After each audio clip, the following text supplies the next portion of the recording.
हुस्न की मलिका बेहतरीन अदाकारा, चंचल शोख अदाओं से दिलों को जीतने का हुनर रखने वाली दिलकश और ताजगी से भरपूर मधुबाला। कई रूपों वाली मधुबाला, महल में सस्पेंस जगाने वाली हो या फिर चलती का नाम गाड़ी की अल्हड़ चुलबुली मधुबाला, हावड़ा ब्रिज की कैबरे डांसर हो या फिर अनारकली का रोल निभाती हुई मुगल आजम में मधुबाला। अपने चेहरे के नूर का चमक बिखेरती हुई छोटी सी उम्र में 100 से भी कम फिल्में की और अपनी बेबाक अदाकारी से भारतीय उपमहाद्वीप की तमाम अदाकाराओं पर आज भी भारी हैं। नन्ही मधुबाला, जिनका नाम मुमताज़ जहां बेगम दहलवी था, बॉम्बे टॉकीज़ की फिल्म बसंत में पहली बार नजर आई बाल कलाकार के रूप में। इस फिल्म के 3 सालों के बाद 300 रुपये पर मुमताज़ से मधुबाला बनने की पहली पारी की शुरुआत हुई। राजपुतानी, फुलवारी, मुमताज़ महल जैसी फिल्मों में नन्ही मधुबाला अदाकारी का हर हुनर सीखती रहीं और तब कर 1949 में आई कमाल अमरोही की फिल्म महल बेपनाह कशिश से भरी इस अदाकारा ने खूबसूरती का पैमाना बदल कर रख दिया। जब पर्दा उठा तो इनके चेहरे की चमक ने गीता बाली, सुरैया जैसी मशहूर एक्ट्रेसेस को फीका कर दिया। महज 17 साल की मधुबाला ने अपने चेहरे के नूर और कातिल अदाओं से हिंदी फिल्मों में अपना वो मुकाम बना लिया था जो कई हीरोइन अपने पूरे करियर में भी नहीं बना पाती। केदार शर्मा, जिन्होंने बतौर हीरोइन मधुबाला को नील कमल में लॉन्च किया था, उनकी अदाओं के ऐसे दीवाने हुए कि फिल्म नेकी और बदी में बतौर हीरो नजर आए। वेनस ऑफ इंडियन सिनेमा का खिताब पाने वाली मधुबाला को हॉलीवुड की मशहूर हीरोइन मैरिलिन मोनरो कहा जाने लगा। हॉलीवुड के मशहूर डायरेक्टर और 5 बार ऑस्कर विनर फ्रैंक कापरा ने मधुबाला को हॉलीवुड में लॉन्च करने की ख्वाहिश भी जाहिर की थी, लेकिन मधुबाला के वालिद अताउल्लाह खां बीच में आ गए और बेटी की उड़ान में स्पीड ब्रेकर की तरह खड़े रहे। चाहे मधुबाला की मोहब्बत हो या प्रोफेशनल फैसले, हर जगह मजबूर थीं। छोटी सी उम्र में फिल्मों में काम करने को मजबूर मधुबाला अपने वालिद की बनाई हर लकीरों पर सर झुकाती रहीं। मधुबाला की बातें दिलीप कुमार के बगैर अधूरी हैं। फिल्म ज्वार भाटा में दोनों एक साथ काम करने वाले थे, लेकिन कम उम्र की वजह से मधुबाला ये फिल्म एज अ हीरोइन नहीं कर पाई। लेकिन दिलीप साहब मधुबाला की ज़िंदगी के हीरो बन गए और अशोक कुमार, प्रेमनाथ, शम्मी कपूर जैसे कई बेहतरीन कलाकार उनके दीवाने थे, लेकिन मधुबाला दिलीप कुमार की। 1952 में महबूब खान की फिल्म अमर में दिलीप कुमार की मोहब्बत में वो ऐसी गिरफ्त थी कि सेट पर ही एक गुलाब और ख़त भेजकर अपनी मोहब्बत का इजहार किया, जिसे दिलीप कुमार ने भी सर आंखों से कबूला।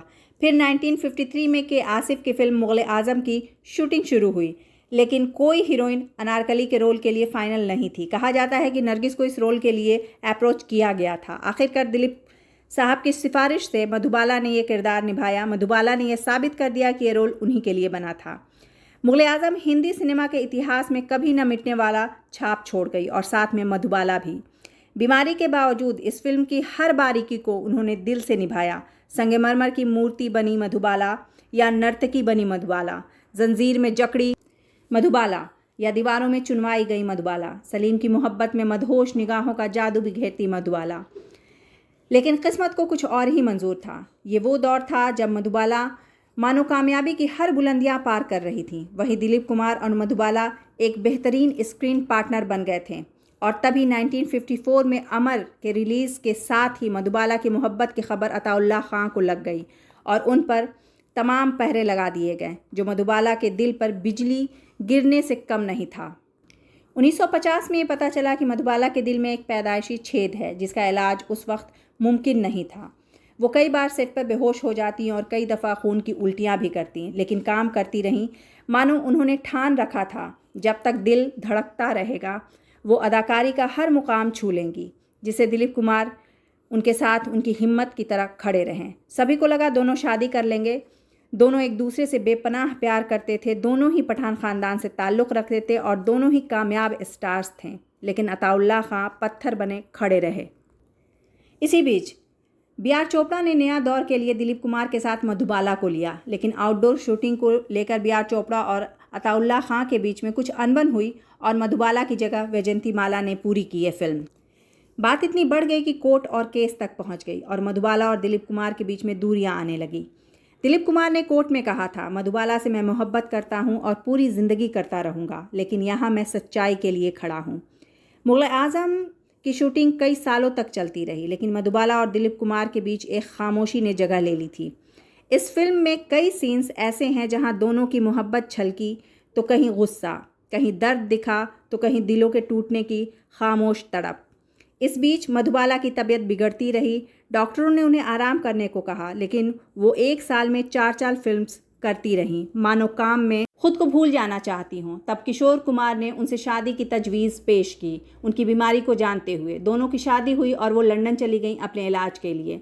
वहाँ डॉक्टरों ने कहा वो ठीक नहीं हो सकती हैं, उनकी उम्र 2 साल या इससे कुछ ज़्यादा हो सकती है। दोनों वापस आए और जिस वक्त मधुबाला को प्यार, हमदर्दी और सच्चे साथ की सबसे ज़्यादा ज़रूरत थी, किशोर कुमार उनका साथ छोड़ गए।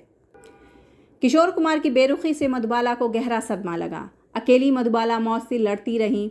जिस मधुबाला की खूबसूरती बेदाग थी, वो आईना भी नहीं देखना चाहती थी। इसी बीच थोड़ी ठीक हुई, मगर दिलीप कुमार और सायरा बानो की शादी की खबर ने उन्हें तोड़ कर रख दिया और फिर वो जो बिस्तर पे पड़ी, कभी खड़ी नहीं हो पाई। मुस्कुराती हुई आंखों में ज़िंदगी से भरे ख्वाबों को दम घुटते रहें। मौत से मोहलत मांगती मधुबाला आखिरकार 23 फरवरी 1969 की रात अपनी अधूरी ख्वाहिशों को समेटते हुए इस दुनिया को अलविदा कह गईं। जब कश्ती साबितो सलीम थी, तब साहिल की तमन्ना किसको थी?